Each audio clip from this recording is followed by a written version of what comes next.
Thank you guys so much for trusting in us. We would have none of this if it wasn't for your guys' trust in all of us.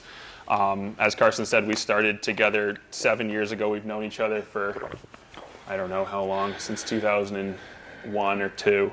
And I think it started off very competitive until we got to know each other probably 4 years later and actually got to be on the same team and stuff. And from there, it's just been a very big collaborative effort. And again, if it wasn't for you guys, we wouldn't have any of this. We started in this little green area where we literally didn't have enough space to even throw full bullpens. We had to lie to kids to tell them they were throwing a full distance.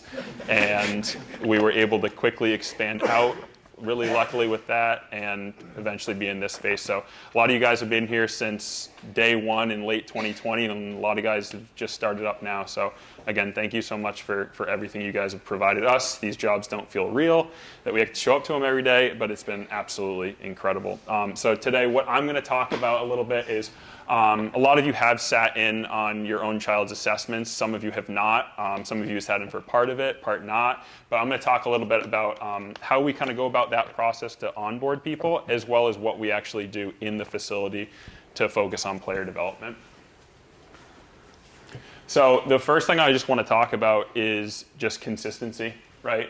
If you're not accountable, if you're not consistent, as Carson said, there's no point in being here, right? There's a reason we preach to be able to train year-round, and that doesn't mean training here year-round. That doesn't mean playing baseball year-round. It just means staying active and working towards your goals that we talk about in the assessment to start, right? So if you're baseball has one of the longest in-seasons you possibly can, right? So you want to make sure you can stay consistent, and that's what we're here to guide you through. It doesn't mean it has to be with us. It doesn't mean it has to be here, but you have to continue. It's not worth putting in 6 months of hard work to just throw that out the window for the next 6 months too. So we're going to continue through here.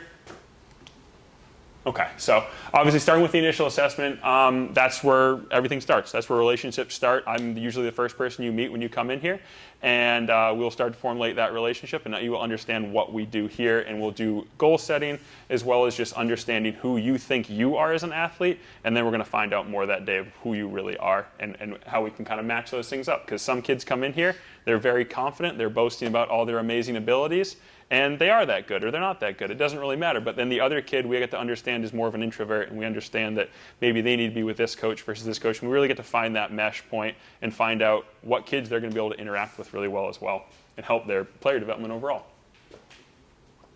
So as Carson said, we're all about numbers here, all very data-driven, very much about assessing to understand these things. Carson talked about it a lot. Pretty much most of the balls that you throw here or hit here will have some sort of a number attached to it, whether it's exit velocity, launch angle, throwing velocity, pitch movement, all these things. When we're talking about the gym, we're doing the same things. We have jump mats back there that will tell you exactly how high you jump every single time, no matter what you're using, whether it's just body weight or using additional weight through there. We have bar speed tracking technology that will tell you how fast you move a bar. These are things that allow us to force velocity profile each one of these athletes, right? Throwing med balls, moving bars, throwing baseballs. Really, the end goal is to throw a baseball that's 5 ounces very hard and healthily, and swing a 2-pound bat and hit ball as hard as you possibly can. So in my aspect of things, this involves the weight room, and I get to be able to see if your athlete is more force deficient or more velocity deficient. Most kids that come in here are force deficient, right? They may be not as experienced in the weight room, so that's where we talk about building the engine, right? Growing and getting bigger and stronger and understanding the fundamentals of the gym. I think a lot of people, when they first come in here, may be scared that their 13-year-old is going to start weightlifting or something like that, right? It can be a little daunting. It's going to stunt growth, all these different things that have been proven to be a little outdated, right? We want to make sure that, like, no, this is a comfortable environment that we're going to do things properly, right? That's why a lot of times it's just athletic development. It's not necessarily strength and conditioning, right? We want to learn how to do things properly, because I think one of the scariest things you can do is going to a high school weight room as a 14-year-old, if you're a football athlete or something like that in the fall, and you start doing these workouts and who knows what's going on in there. So it's really just about building those foundational pieces, right? But we're going to talk about kind of why we bucket athletes when they come in here, right? There's going to be certain athletes. You may look at Carson and I, you may think we're both pitchers, we're both tall and pretty thin. We look very alike, but we couldn't be more different as far as how we would actually pitch on a mound, or how we would swing a bat, or how we generally move in the gym. So that's why we try to get these detailed pictures in the initial assessment through there. As I said, force versus velocity through there, understanding where our low-hanging fruit is through there, and then training age, right? I have guys who are in here who've come in and are 14 years old and been training for 3 years, and I have kids who come in who are 18 years old and have never even sniffed a weight room before, right? So training age is not just necessarily your physiological age. So that's really important to do that too. And then, as I said a little bit, kind of our baseline tests for our KPIs, our key performance indicators.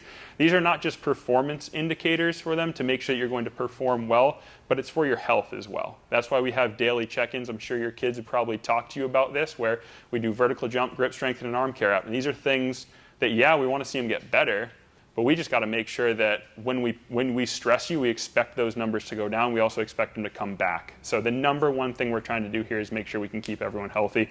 And those numbers, that data helps us do that. And it's really important. All right, so same thing as Carson talked about, just being process-driven over results-driven, understanding they don't have the mountain over there, right? A mountain's not just a hill up there, right? I kind of like to explain it as progress is like you walking up a mountain with a yo-yo, right? You're always going to try and make progress, but it's not going to be completely steady through there, right? So understanding of how to love the process, of how to drive those eventual results, if you can fall in love with that, you're going to have a lot of success, right? As Carson said, I was very similar in the fact that if I pitched poorly, I probably had a pretty bad week, right? That's when I transitioned to being a pitcher and I got to throw once a week. I hated it because it gave me one chance to do really well versus hitting, you get a lot of chances through there, a lot more games to do it. So understanding that if I could have been much more process-driven through there and understand that control the things I can control, we talk about that all the time with a lot of our athletes, is you go to play a game and you can't control the strike zone, you can't control the weather, you can't even control the time the game starts, right? We have a lot of kids who come in here and all of a sudden they're throwing 15 minutes later than they thought they were throwing and they fall apart, right? Well, that's a heck of a learning lesson right there, because that's going to happen to you in games. There's rain delays, there's things that happen, no games start on time. So understanding that control the controllables that you can do, and you'll be in a really good position. You'll be set up really well in sports and life in general. All right, so our next one we'll talk about, I'll go through this pretty quick because I know you guys probably don't want to learn a ton about strength conditioning and stuff like that, but kind of our phases it talked about in that little slide a little bit is just periodization. So when we're starting to, in the off season for a lot of these kids, we're trying to, again, build the engine. We're trying to basically, for most kids, a lot of kids don't lift in season, right? So we're trying to get them stronger. We're trying to increase mobility again, basically get everyone to baseline and just build them up through there. We're trying to make sure that they own good positions. We're trying to make sure they become more body aware, right? If these kids can increase their proprioception and become more body aware, the sky's the limit for what they can be able to do for Carson or for Andrew on the skill side of things, right? Go ahead to the next one there, Car. So again, we talked about it just briefly there, but some of the stuff you see through there, obviously, very basic RDL up the top. That's going to be a hinged position that you're going to try and get to. You guys have probably seen some of the water bags that we've used in here. If you've been in here a little bit, they look super weird, but they actually increase proprioception drastically. They challenge the heck out of all of our athletes, and most kids almost fall down the first time they use them. But then when you're able to throw that away, it just makes the skill that much easier. As well as that bottom one, that's a fun thing called the, you can see some neon stuff over there. It's the What's That strap. So that helps, again, with just resisting rotational stuff, right? It's a little bit different than going to the YMCA and just seeing like dumbbells and a weight stack through there. We get to be able to load in very unique positions through here as well. All right, our next one that we're kind of in right now for a lot of our athletes is as they've started to build their engine, now we're trying to fine tune it to, again, get the end result of staying healthy, throwing baseballs hard, and hitting baseballs hard. So now we're working into our speed phases a lot for a lot of these kids, and that's when it starts to get really fun. That's where we start to see how fast the bar is moving, how much wattage you can output, how much power you can output, and that's where it can start to get really competitive and not just I'm trying to lift the heaviest possible thing I possibly can, right, and just competing with the guy next to you. It's about can you move this way as fast as you possibly can. So that's been a really fun one. You can go to the next slide there, Car. Right, so a lot of this stuff through here you'll see we have a lot of leaderboards when it comes to the simple things of like grip strength, vertical jump, broad jump, lateral Haydn, all these different things, arm care up for shoulder strength, but we also have leaderboards for, again, how fast you can move certain weights, right? So we have some of our older guys who are here who've been doing this for a couple years. Some of our younger guys are starting to get into it, and this is just power production. We're looking to create just really robust, strong, freak athletes, really. All right, and then we talk about the competitive season. As I said before, baseball has one of the longest in-seasons you can possibly have. A lot of sports like footballs, basketball, 2 to 3 months, right, for the most part. Baseball, yeah, high school season around here is only a couple months, but then you get into summer ball, some even fall ball. You're talking about 6 to maybe 10 months of an in-season. If you're not taking that seriously, if you just look at a high school career, right, you got 4 years of playing high school baseball. If you're playing for 6 months and training for 6 months, and you're not actually training for those 6 months of playing, you have now cut that time in half. And if your goal is to play college baseball, you are drastically losing out on what you're doing. And it doesn't mean that you're doing the exact same stuff. I don't want anyone in here to work out and continue to train 4 days a week like you may be doing in the off season, but that's why we're here to help answer those questions and manage those things. Because if you did that, you would end up being hurt. You cannot just keep adding. There has to be balance in those aspects. So that's why we're here and why we preach to ask as many questions as you possibly can, right? If you're not asking questions, I'm just going to assume that you don't care, right? So we love when people ask questions. We know you're not necessarily questioning us, even though you certainly can. We like that stuff too. But we want you to be inquisitive. We want you to be your own best coach, because we know that we're not going to be going with you. I mean, some guys are lucky enough to have Carson as their head coach for their high school season, but most of you are going off to be with coaches that may be good coaches, maybe bad coaches, not really sure. But if you can become your own best coach, then you know how to fill the gaps, right? You can probably go to the next slide here too, Car. Right. That's another one. I'll talk about it in a sec. But basically, if you can be your best coach, you can fill those gaps. You can understand that, like, you can't go to your high school coach and just be like, no, I'm not doing that. I like to do these things. These are how I get ready for the game, right? You got to stick with your team. You're a teammate. This is a team sport. It's not, as much as it's a bit of an individual sport on the mound or at the plate, it's a team sport, right? We got to stay a team. We got to be good teammates. But if you know what you're supposed to do to manage your own body and manage yourself through those games and through those practices and through a very long season, then you're going to be in a really good spot. Right. All right, so same thing, just winning the day. Just talk about a little bit through there, but just understanding. I think I've talked about this with a lot of athletes, but not everyone, in the fact that if at the end of the day, you can ask yourself, did I do everything I possibly could to achieve my goals? If you can say yes to that more than no, then you're doing a hell of a lot better than most people in life. Because to be honest with that and answer yes is very, very challenging, right? So ask yourself that, and you will make serious progress towards your eventual goals.